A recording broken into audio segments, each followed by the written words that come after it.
We see things, we feel things. Hearing things will add to the feeling and the emotion that people will have as they connect with the Ithra brand.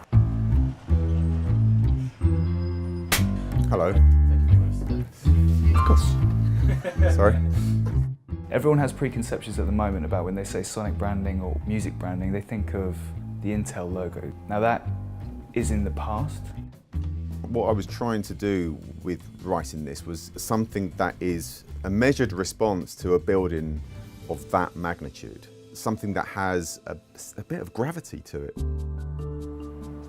We have this magnificent building built from so many different earthly materials, and from these we knew that we could get some interesting sounds. So we're using a variety of those hits and processing those sounds in a way that I can then incorporate into the piece. And it just creates a completely unique sound that can only ever be Ithra's sonic brand because it has the sound of their building in it. From the very start, we wanted to develop a 5-note theme to represent the 5 notes of the building.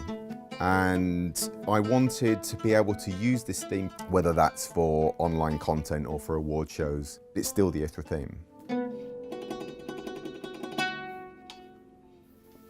We did a very good job bringing out the soul of this place.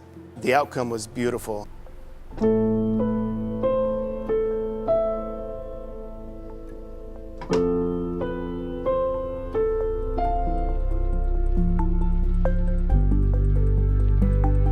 One of the things that we were really hoping for is to be able to find a partner that would really understand us and also really understand what we're trying to do here. And I believe that we found that partner, and the product of it is exactly the embodiment of what Ithra is.